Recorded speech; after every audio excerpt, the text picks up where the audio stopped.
Now, for those of you who are not aware, just wandered in off the street because it's really hot outside, this is the CIA's final show of the semester.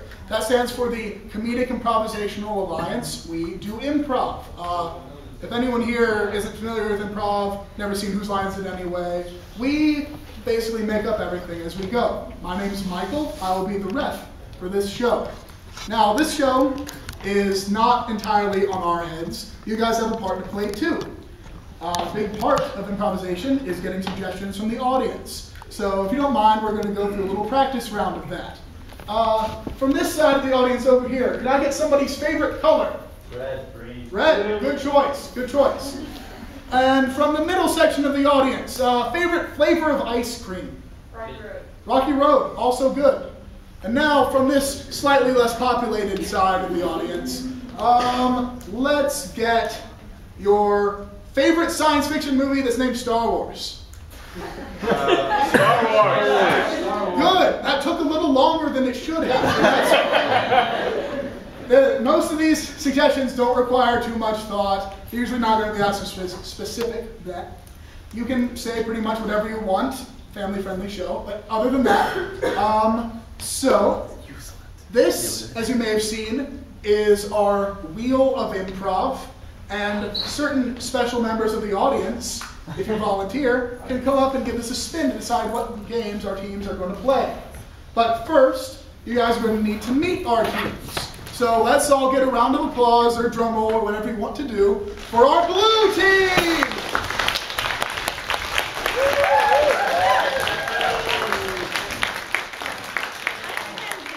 James, Jordan, Stumpy. Blue team, we're the best. Blue team, we're the best. Better than all the rest. Better than all the rest. Sound off. 1, 2, Louder. 3, 4. 1, 2, 3, 4. Blue team! Alright, this is the blue team's captain, Stumpy. He will be making various important decisions throughout the games that may or may not have an effect on anything. I don't know. But we need to introduce their competitors. Let's get another round of applause for the red team.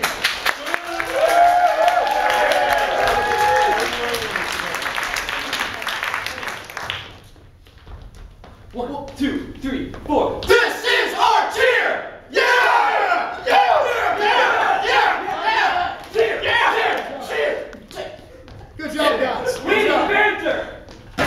Yes, witty banter indeed. All right.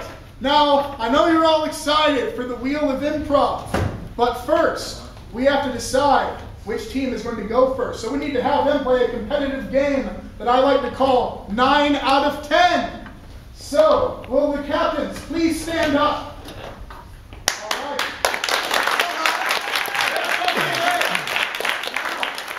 Captains, engage each other in a game of rock, paper, scissors to see who gets to be in the box first. You go first.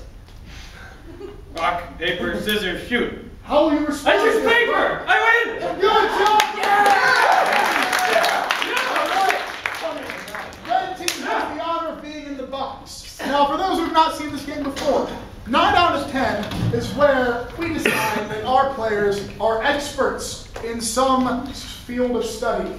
Now, these 8 people know everything there is about whatever it is that they are supposed to know stuff about. So, I need a suggestion from the audience of something that most people would not devote their lives to studying. Chewing gum. Our players are experts on chewing gum. They know everything there is to know, and they will come forward and speak about it. But if at any time the speaker says something that the other team thinks is wrong, they can challenge it. And they have to convince me, the ref, why what the other team said is wrong. And if they convince me, they get to take the box. And the last team to be standing in the box after 1 minute is the winner. So, red team, I believe you won, so who will be taking the box first? I will. Good job, John. That's my baby.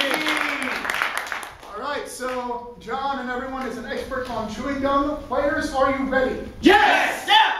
Audience, are you ready? Yeah! Good. Begin So, chewing gum originated when Native Americans found out that you can chew certain gums of trees and keep yourself hydrated on long hikes. Challenge! James. Whenever I chew chewing gum, the sugar in it actually makes me dehydrated. Sugar does suck up water. That's why they put in hummingbird feeders. James, take the box. Yeah. 52 seconds remaining. Go. There are many different varieties of chewing gum. Some of them are sweet, some of them are not, some of them are unsweet. Challenge! Yes. I don't know anybody who would chew unsweet chewing gum. That seems pretty much to be the point of chewing gum. Take the box. Chewing gum isn't good for making bubbles. That's why they call it chewing gum. If you want to make bubbles, Stumpy. You can make bubbles out of anything.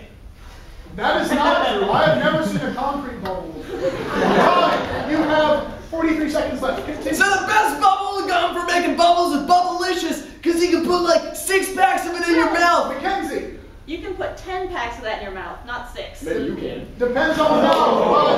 That was very good, Tyler. Mackenzie, you can take the box. Yeah! There we go! You have 37 seconds left. Begin. Chewing gum was originated by the Native Americans, and like all Native Americans, they would add Challenge! additional... Yes, Rob. She said like all Native Americans. That's racist.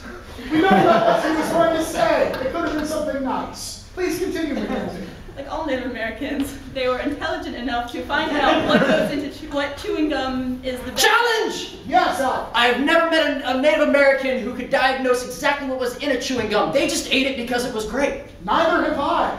Take the box out. 24 seconds remaining. Go. There are all different kinds of chewing gum. There's pink and purple and blue, and each one has a unique taste with it. Challenge!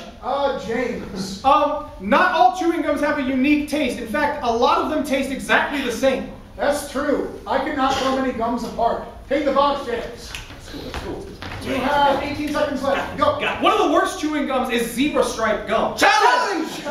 Zebra striped gum is the stuff of my childhood. I will not have it insulted. I have never had it, but it sounds delicious. Take the box. Yeah! 15 seconds remaining. Go. A little known fact about zebra striped gum is it's made from real zebras. Mackenzie. That is a big fact, not a little known one. That is true. It seems pretty obvious to me. That's a very important fact. Mackenzie, take the box. 13 seconds left. Go. Chewing gum used to come with playing cards. Challenge! Tie. It occasionally still does. Yes! This is true. Tie. Take the box. I prefer the chewing gum that has baseball cards in it, because I like baseball cards. Challenge! Those are cool. Jordan. Baseball cards do not make you an expert in gum. Gum is great for its own purposes. This is true. I know nothing about baseball cards, and I love gum. Take the box, Jordan. You have 4 seconds remaining. Go. While gum is often packaged with baseball Challenge! Rob. Gum is not often. We already established that it's only sometimes. I suppose. Yes. You have 2.01 seconds remaining. Go. Joseph Wrigley Challenge! is chewing gum. James. I'm fairly certain that his name was actually Stephen Wrigley and not Joseph Wrigley. I'm actually very close friends with him, and Rob is correct. Keep the box on. You have 1 second left. Go. Joseph Wrigley challenge. Mackenzie. It's not Wrigley, it's Ragley. This is also true. Like I said, close friends with him. Take the box on. You have 0.27 seconds left. And go. Challenge. That is time. Yeah!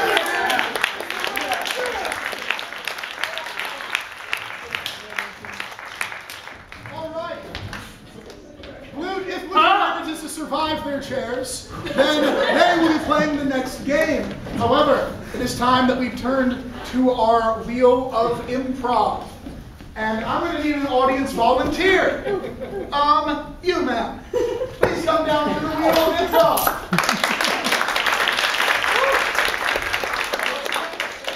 All right, Liz. Well, step to this side. It's a very finicky wheel, expertly rounded. And just give it a spin, and we'll see where we land. The music of the wheel.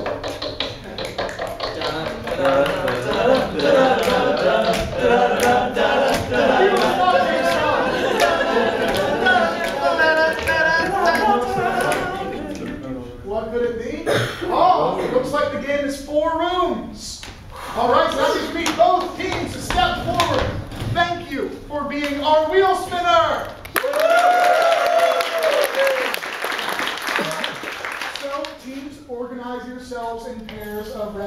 and blue, while I explain the game to the audience.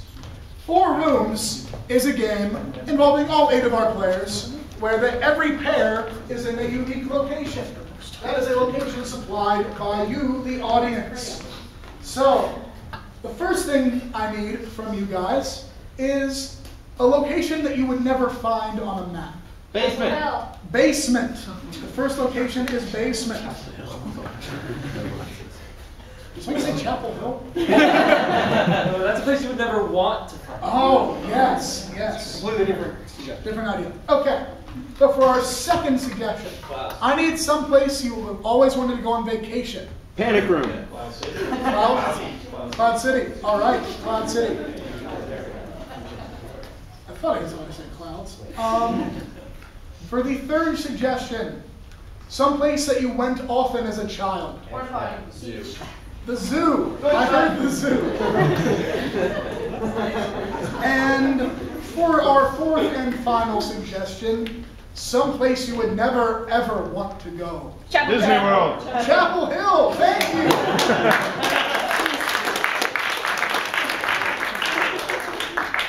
All right. So just to review, the locations are basement, Cloud City, zoo, and Chapel Hill. And that's the wheel. All right. Sorry. So the way this game works is that I will pick one of these pairs to start out the scene. But at any time, I can blow my shiny new whistle and call out a new scene in one of these other locations. And they'll begin, but the first line of dialogue in the new scene has to be the same as the last line in the old scene. So we'll see what kind of misunderstandings this can lead to. All right, who should we start with? Let's start with the zoo. All right. Players, are you ready? Yes! Audience, are you ready? Yeah! Get in the zoo.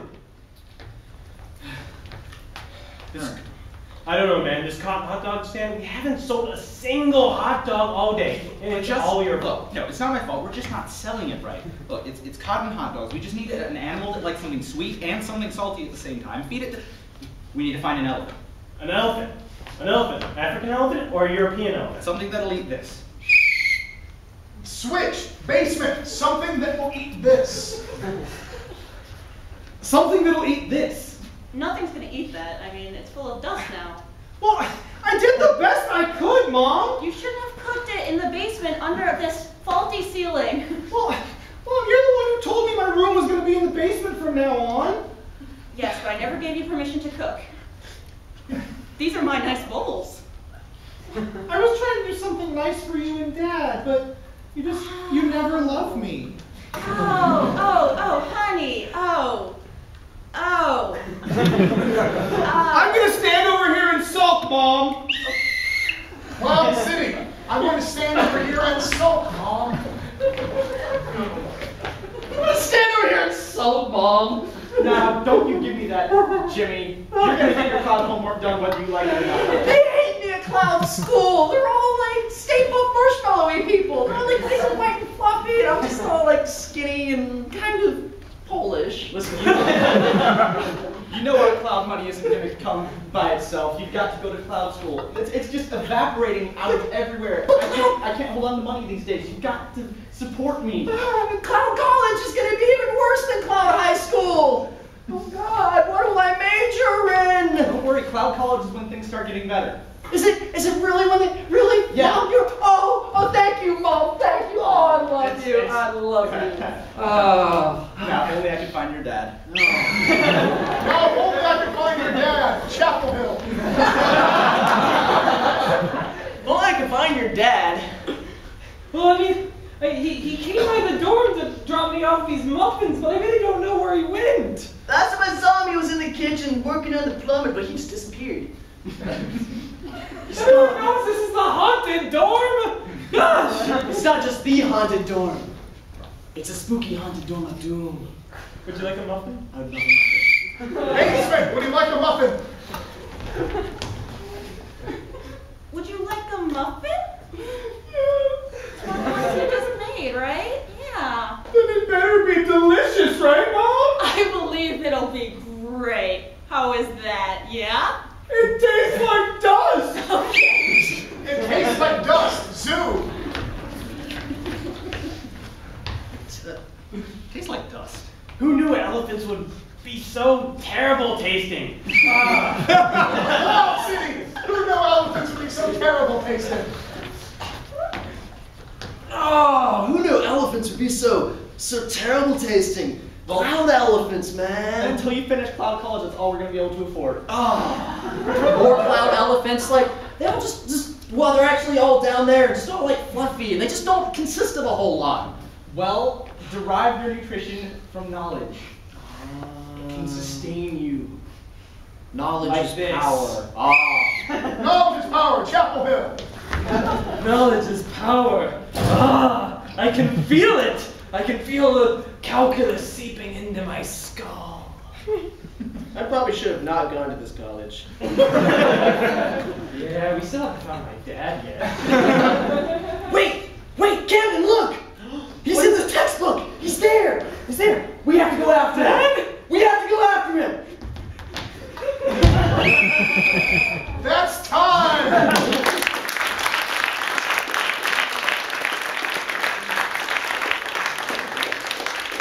All right, that was 4 rooms, and that was the blue team's game. Yes. So now it is time for the red team to get a game. But for that, I'm going to need another audience volunteer. You, sir, right there. What is your name? Ron Holder. Let's give him a hand, everybody. Oh yes, I forgot. Thank you, James. You see, we don't want to bore you by playing the same games over and over again. So we're going to switch things up a bit.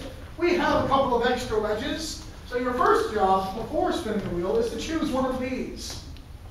Pick a card, any card. It's not a trick deck. Or is it? You don't know. Yes. It's gonna blow up! No! God. Oh no. All right, that was changing emotions. We'll see if that's what you get. Give the wheel a nice, gentle spin.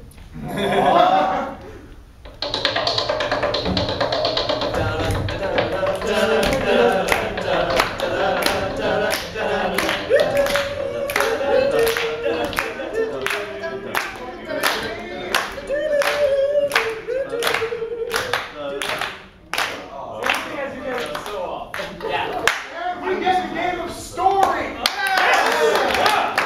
another 8-person game. So I need all the players to come forward. Well, actually, there's a nice seat right here. So I'm just going to sit with you guys. But first, are we done? No. Okay. So the game of story. First, I'm going to need a suggestion. Someone in the audience, give me the name of a book that has never been written. Gigantic sandwich. The Gigantic Sandwich. Good. This will be a hungry story. So what I'm going to do is sit down with the audience and conduct the story. I will be pointing at someone, and they will have to tell the story. But if they mess up in any way, as determined by me, then they are out, and we move on to the next chapter of the story, which I don't want to say the name anymore, so I'm just going to point at the audience, and you guys have to say it for me. So we're going to start with chapter 1 of The Gigantic Sandwich. The Gigantic Sandwich. Thank you. So, I said it again. Okay. Well, that'll be the last time. So, players, are you ready? Yes! Now, audience, we're going to begin with chapter 1 of The Gigantic Sandwich. Once upon a time, deep in the heart of Ames, Iowa, there lived a small boy named Jim who had big plans for his life. He wanted to open up a sandwich shop. So after years of studying and building through books through college, yes, he built books.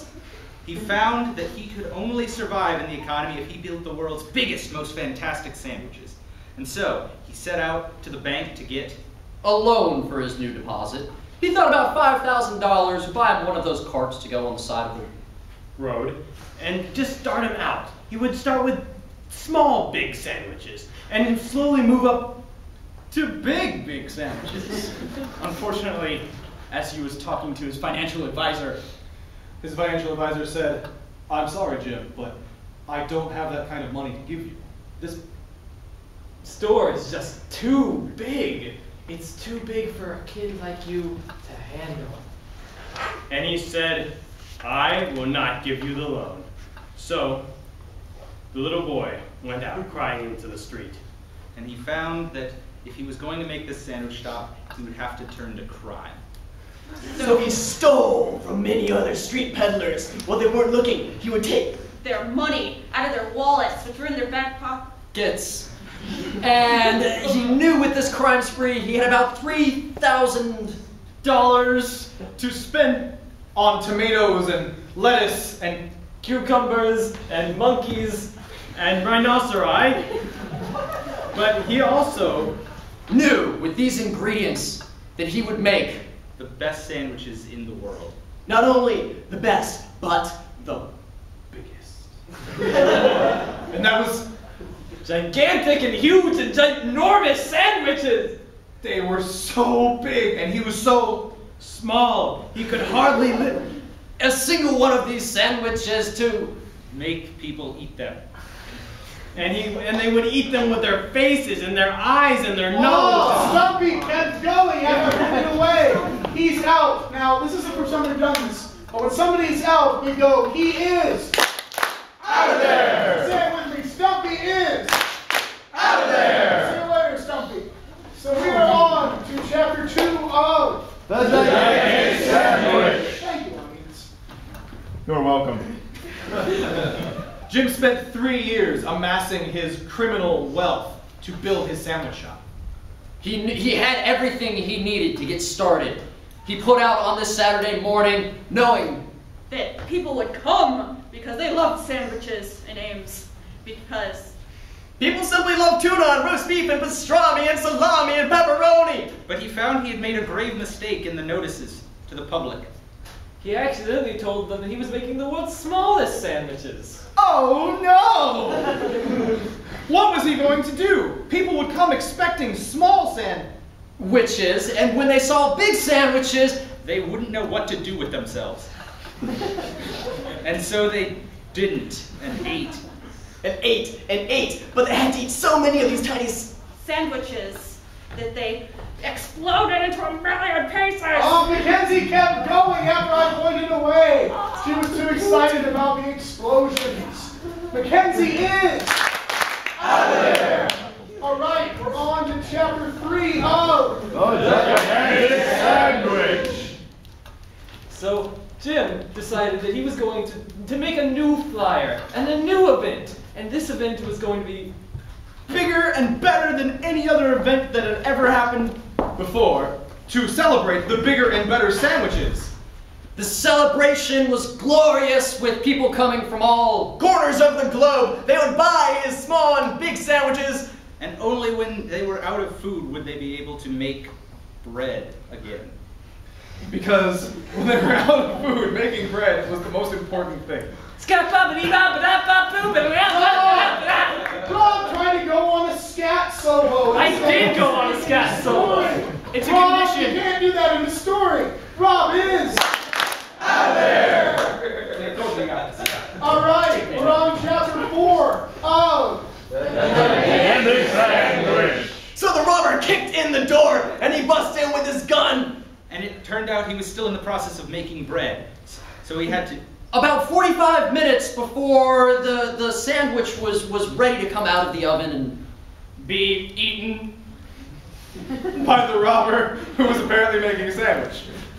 It's just what robbers do sometimes. They get hungry. Anyway, the robber busted in with his gun, and Jimmy had to give him money. And so he ran and threw pickles at him. And so he went bankrupt, and once again he was out on the streets. This time, he knew that robbery was not the way to go. So this time he decided to be legitimate about his business. So as a 15-year-old boy, his prior misdeeds had caught up with him. He was caught by the police and sent to rehab. In rehab, he only knew to study the art of sandwich making. And so Jimmy was able to... Oh, there's no Joe in this story. Jordan is Out of there! all right. Chapter die. James is the last for make it painless. So, let's start with chapter 5 of The Gigantic Sandwich. Jim and the robber, whose name we later found out was Doug, became best friends after the robbery. Doug and Jim Went to rehab together and became bestest rehab pals. Two sand witches, that is witches riding broomsticks over sand, were in fierce battle with each other. They knew at that time they would start casting spells at each other. I'm not sure what Alex is talking about. This is completely removed from the story at hand. Alex is Out of there. So, chapter 6 of The Gigantic Sandwich. So, Doug and Jim devised a plot. Once they got out of rehab, they would team together to build the world's most oddly Shaped sandwich shop ever. And so they did. It took them 20 years. and 2 seconds. But they did it. They opened up the world's most weirdly Shaped sandwich shop. in the world. Because it was their dream. Their dream to make The weirdest shaped sandwiches ever. And they succeeded. They sold millions. Oh, John repeated the L sound in John is Out of there. So, the 7th and final chapter of The Gigantic Sandwich. 50 years later, Doug and Jim got on their into a deathbeds, massive fight. They began throwing punches at each other. Punch after kick. all of their And so they things that eventually had nothing. all of the things that they had done with their sandwich shop after 50 years. And they had made oddly shaped sandwiches. For life. And suddenly Jim turns to Doug and says, Doug, I really want you to have my last. sandwich. I made it for you. It has the secret ingredient nails. From my fingers. I think you would really enjoy it. So he handed them. To Doug. And Doug said, Jim, This is the greatest thing you've ever given me. I will treasure it forever and ever and ever. But, Jim, there's one thing I have not told you. I'm actually Gary Busey. He ripped off his mask, and Gary Busey, he stood there going, ha! I'm weird. So weird. James, No, carry on. no, Gary Busey is just so weird. This is true.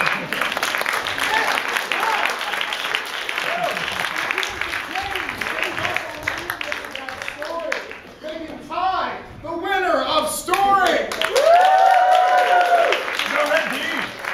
All right. So, will the captains of the team step forward once again?